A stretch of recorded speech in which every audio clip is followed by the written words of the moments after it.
Hello everyone, I'm Shivan Chandna.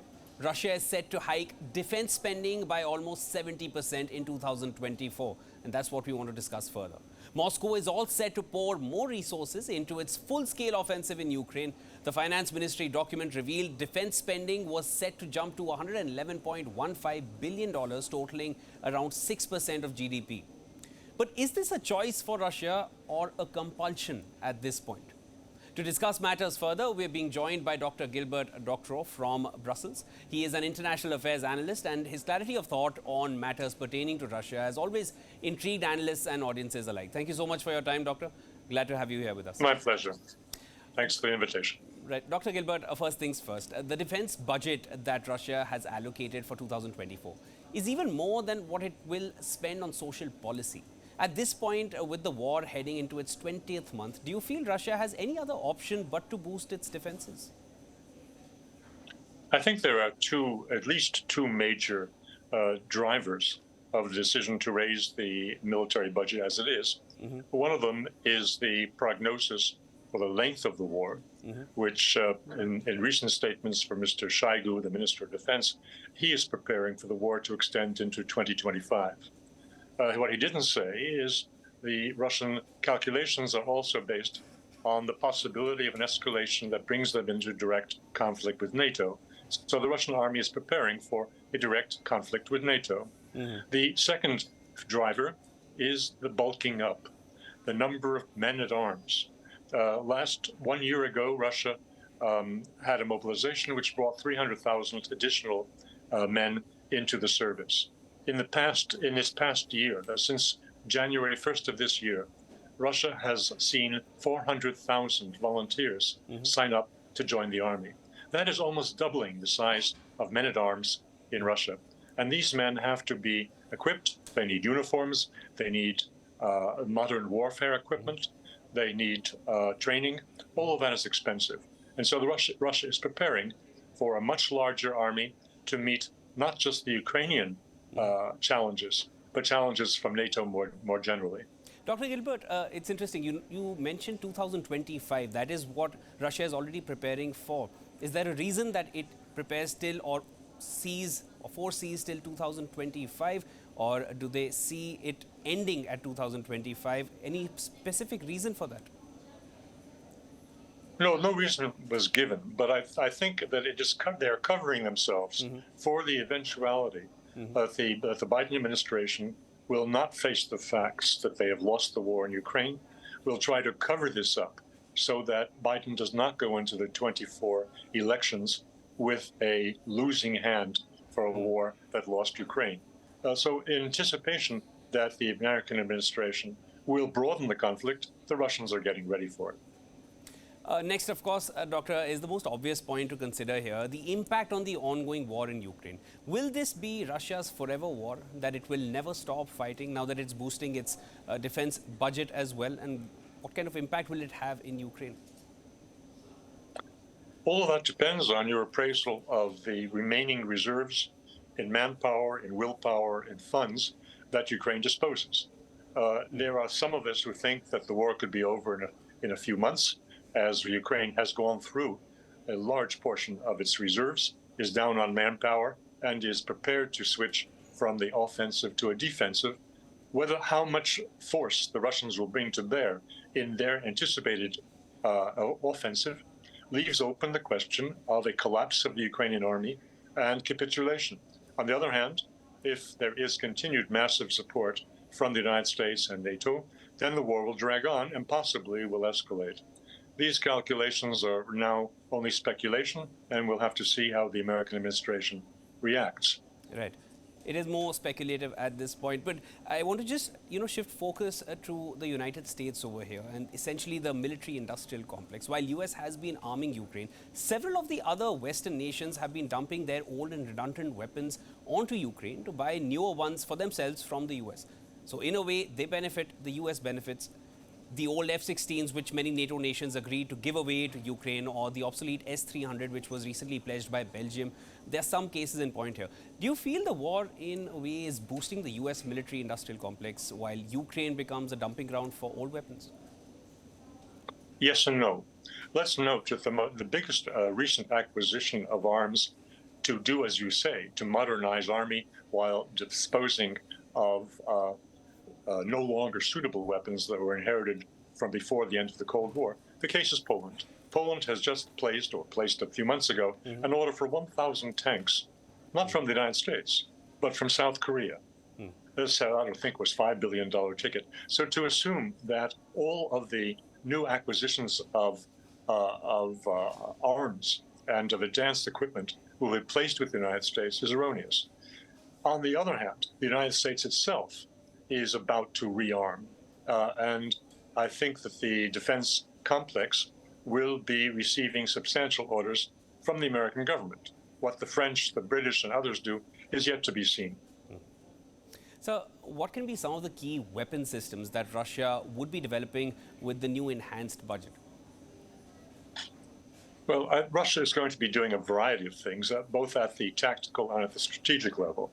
It's certainly going to be building out further its strategic triad of nuclear deterrence weapon systems.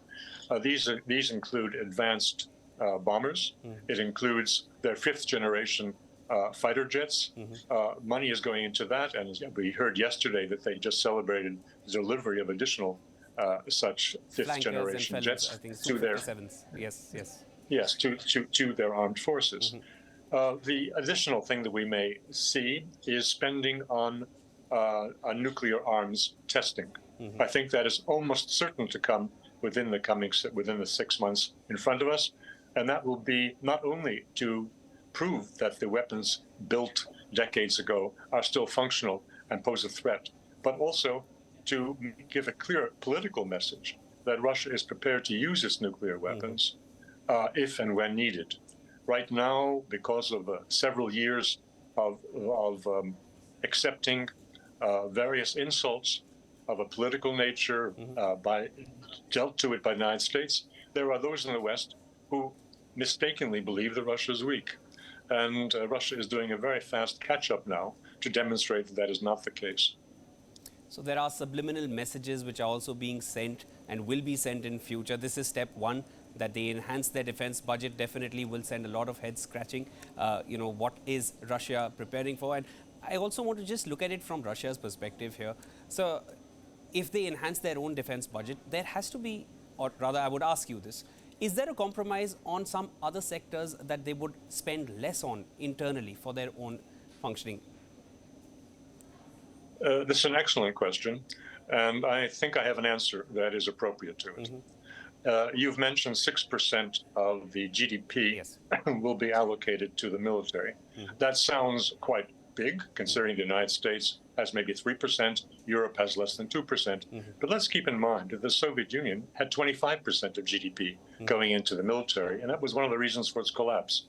Russians are well aware of the limitations, what you can do without harming the economy by spending on military. Also, the 6%, I have to say, depends on what calculations you're using for converting rubles into dollars. In any case, the point is that the Russians have made every assertion that the expansion of the military will not be at the expense of the civilian economy. And the Minister of Finances, Sovanov, has repeated, and this has been broadcast on Russian television every week, that the government will meet all of its social obligations. In fact, the expansion of industry, the reindustrialization that is going on now as a result of the sanctions, is raising the total output of manufacturing, which are tax-paying parts of the economy. So over time, there will be further tax revenues coming from the manufacturing sector to help make up the deficit. Now, when we speak of the 6% going into the military, the overall budget deficit is now forecast to be 2%. That may sound like a lot, but if you read the newspapers yesterday, you know that Prime Minister Meloni's government in Italy is running a 5% deficit on their current budget. So these are all relative things. Taken by themselves, the Russian figures can be misunderstood. You have to put them in a a general context of what our governments in the West and elsewhere are doing with their money. Dr. Gilbert, now, I just had these questions planned, but I do want to pick your brain on this one as well. Just one last question before we let you go. For the world, when we look at it, Russia is this big superpower which entered into Ukraine, and that's how it's mostly perceived. Everyone understands Ukraine is getting a lot of support from the Western nations, but Russia still looks as and is seen as the aggressor. It is the aggressor there. But your perspective, mostly, but we've always seen it'll always come from the Russian side. Give us a few pointers why you feel Ukraine is not in the right here, and Russia, whichever way it's proceeding with what it calls its special military operation in Ukraine, is still, it's validated in its own right to do what it is doing.